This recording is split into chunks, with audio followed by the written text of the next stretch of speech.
The Me Too movement has forced a discussion about sexual harassment and consent in the workplace, in Hollywood, and in the locker room. But what about in schools? While colleges have tackled the issue by training students about relationships and consent, those who teach sex education in K through 12 say it needs to start much earlier. Special correspondent Lisa Stark of our partner Education Week visited a Washington, D.C. school that is committed to comprehensive sexuality education. It's part of our weekly segment, Making the Grade. Well, let me ask you, what do you think we're going to talk about today? Sex. Sex? Okay, who said sex? Excellent. This is sex ed on steroids. Yes, there's the usual talk of anatomy, safe sex, and abstinence. But the key focus, how all this plays out in the real world. So what that looks like on Saturday night, or if you're interested in someone. Shafia Zaloom has been teaching comprehensive sexuality education for 25 years. How many kids are getting this kind of sex education? I don't think a whole lot. But there's a big push to change that. There are growing allegations of sexual harassment. The uproar over recent cases of sexual harassment and assault, the resulting Me Too movement, has some states and school districts rethinking their sex ed curriculum to include healthy relationships, preventing violence, ensuring consent. There is a need for there to be conversation and education around all the different ways in which our culture influences our relationships and social dynamics that may lead to harassment or assault. Senior Tyce Christian agrees. We have a book on healing. She's worked to help victims of sexual assault. Most sexual assaults, especially in high schools, are by people that you know, people that you see every day, and I think that's one of the reasons why we need to talk about consent and healthy relationships, because it helps reduce sexual assaults. Christian attends Georgetown Day High School, a private school in Washington, D.C. that my children attended. The school brought in Shafia Zaloom for a week of sexuality education, much of it focusing on consent, how to know if someone is agreeing or not agreeing to intimacy. Consent is what makes sex legal. It protects the fundamentals of human decency, which of course is essential. Zaloom, a San Francisco-based educator who teaches around the country, puts it in language anyone can understand. How many of you like French fries? Oh yeah, okay. Put your hands up high. Fries lovers? Okay, she says, what if you sit down at a lunch table with your French fries and friends just start grabbing them?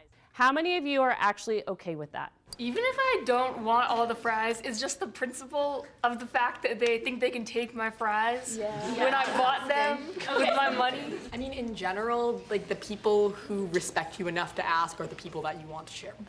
Now, how does this actually relate to sexuality? Not to minimize the topic of consent with fries, but like what belongs to you? Your body. People's bodies belong to them. They get to choose how they touch and get touched because their bodies belong to them. Zaloom uses movie clips to help teens figure out what consent should look and sound like. Okay. Was it consensual? Okay, how did you know? Yep. You asked what you wanted to do beforehand. Ask what you wanted to do beforehand. How do you want to be, right? And if it's not consensual?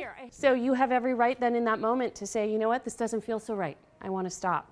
And that no one should ever have to engage in a sexual experience that they don't feel comfortable in or that they're coerced into, that we have the right to change our minds. These can be tough subjects to talk about, but students like Logan McDermott Mistoe are thankful for the discussion.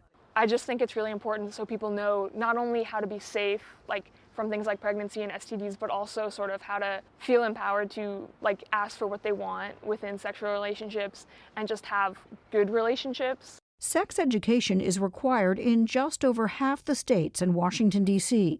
What that includes varies widely. It's a patchwork of laws right now, and that is really challenging.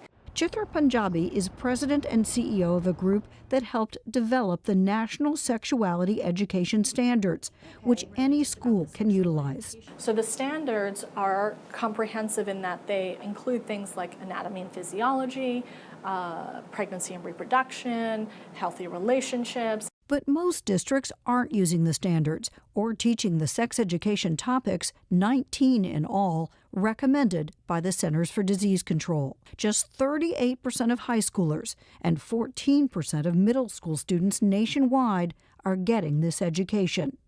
Everything from information on sexually transmitted diseases and contraception to decision-making skills.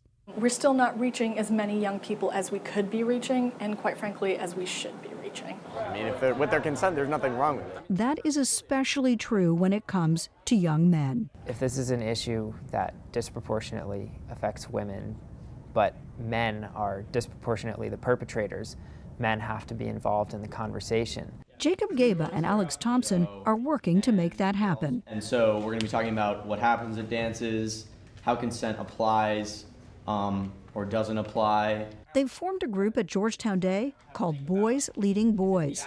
At lunch meetings twice a month, the discussion focuses on male culture and how guys can help fight sexual harassment and assault.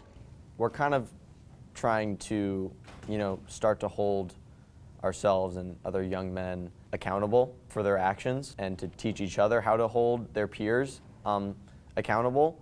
Today, the talk is about what's called grinding, dancing with bodies up close, and how to make sure the girl is okay with that. It's a tough space to communicate in, right? It's dark, there's a lot of loud music. I think like an easy just like tap on the shoulder and like you good so that you can hear like a thumbs up. And what if you see another guy behaving badly? What would you guys do to intervene in that situation? I sort of just got his attention and pulled him away to the side and started talking to him about something else. Awesome. It's not easy to change centuries of common behavior. Have you gotten any pushback from any of the male students here, oh, come on, give me a break or anything like that? Sometimes someone will say oh, what you guys are doing is so soft. Why is it such a big deal that, guys want to be masculine? Schools are often where attitudes about how men and women behave get learned and reinforced. It's one of the reasons Zaloom and others believe this is the right place to educate teens on consent and healthy relationships. I want to encourage you when it comes to your relationship practice that there be respect, empathy, and dignity. I think that the more we know and the less confusion there is and gray areas there are, the easier it will be to navigate these situations when we face them later in life, in college and beyond. Situations brought into the open with the Me Too movement, and that some hope can be prevented with education like this. A sense of self-worth, absolutely. For Education Week and the PBS NewsHour, I'm Lisa Stark in Washington, D.C.